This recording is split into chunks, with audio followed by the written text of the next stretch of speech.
everything. It was a huge role. So that to me is harder in a way, at least on film, on television. You may have 12, 14 pages of dialogue. You may have a big emotional scene, but the fact of the matter is, whatever you're going to get to do it as many times as you want until the director is satisfied with it.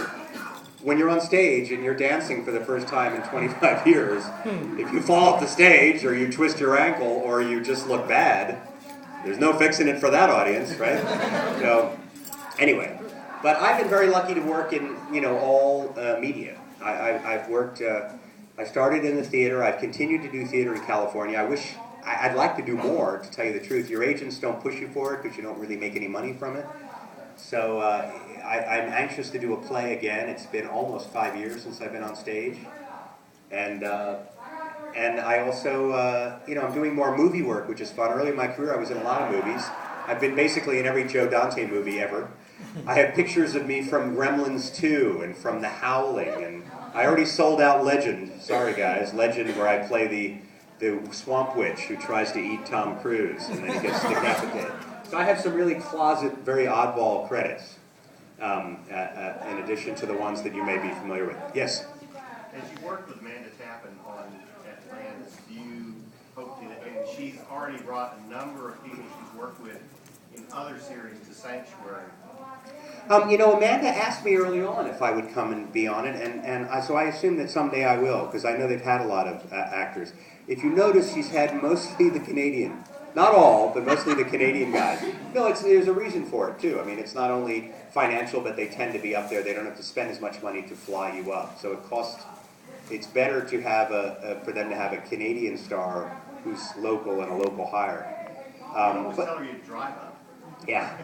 I would like to be on it, and I hope I will. I mean, I adore Amanda, and I think she's a huge talent, so I'm happy for her success. And they shoot that movie on the red camera because of me.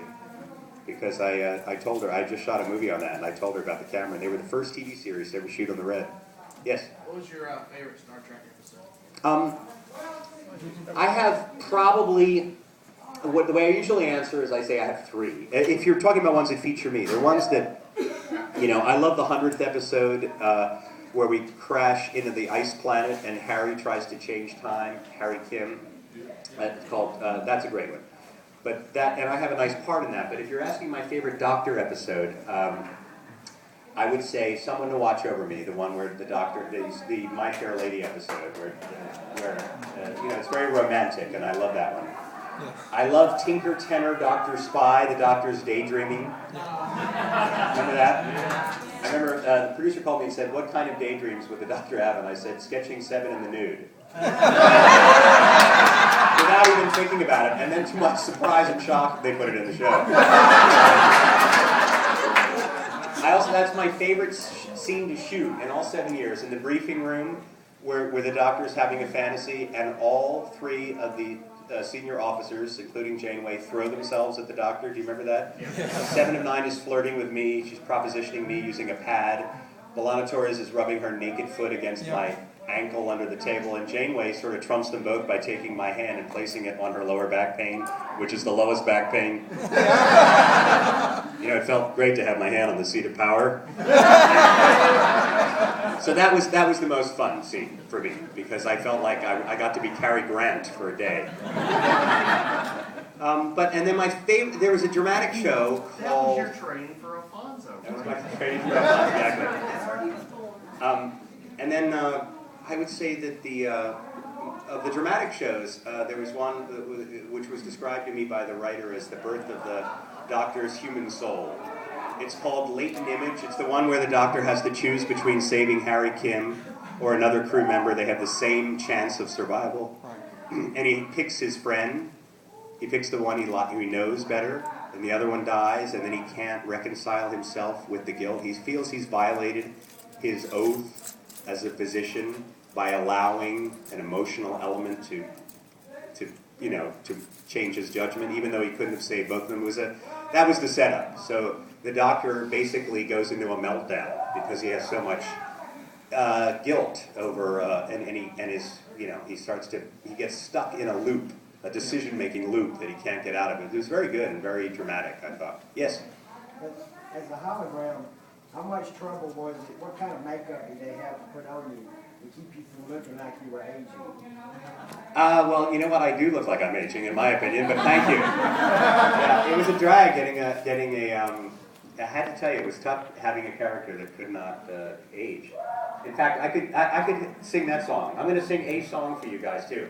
I also have my song parodies on the table. Last plug, guys. Part of the money goes to the Pediatric AIDS Foundation. They're all parody songs I wrote about Star Trek. I'm going to sing one of the parodies for you right now. You know what? I don't remember what number it is. How could I have done this? Gee. I didn't. I left it upstairs. Well. As you age, the memory goes. Yeah. All right. You know, just let's pick one. Just play number 3 and see what that is, and then I'll say scroll to 4. These are background tracks. Nope. How about 4? Nope. How about 5? Nope. That's what's new for the step. We know the ring. Next one. No, that's a good one though. That one. Got it. I have a lot of songs. Not that one. We're getting close. That's a good one too, but not that one. All right. 16 hours, and what do you get? Another day of shooting on the Voyager set. St. Peter, don't you call me, 'cause I can't go. I owe my soul to the Voyager show.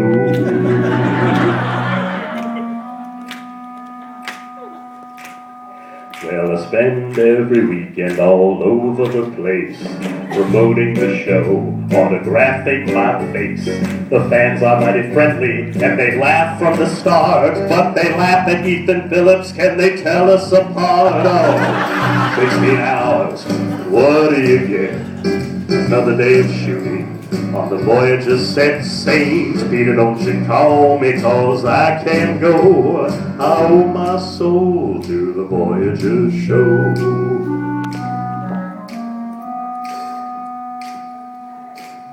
Well, the studio is making undisclosable sums on my little action figure with opposable thumbs. My lawyer sent to sue them, get your share of the pie, and we'll settle out of court shortly after you die. Oh, 16 hours, and what do you get? Another day of shooting on the Voyager set. Saint Peter, don't you call me, 'cause I can't go. I owe my soul to the Voyager show.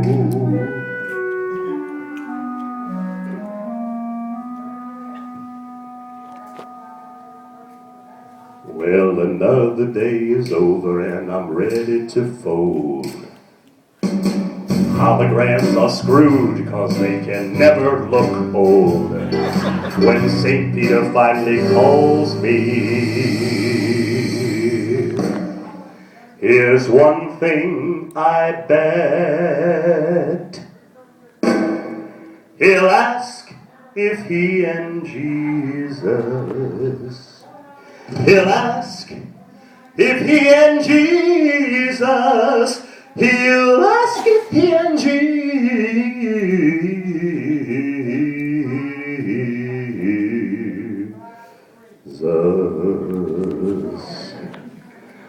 can visit the set.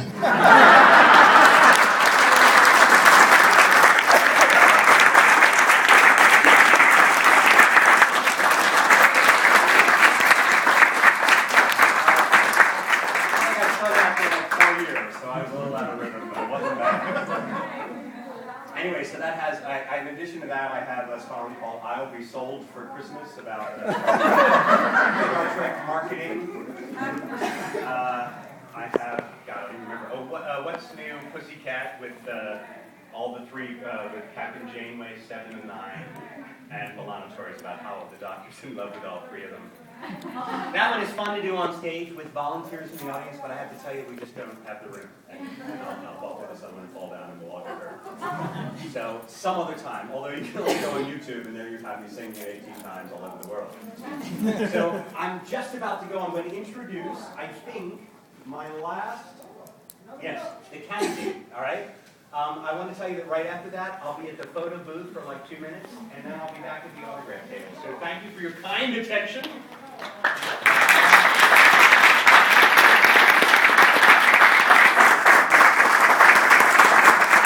Thank you very much. I appreciate that. I think I'm going to sit and watch the candidate with you, all right? All right. I'm going to sit and watch it with you. All right, so let's dim the lights and roll it.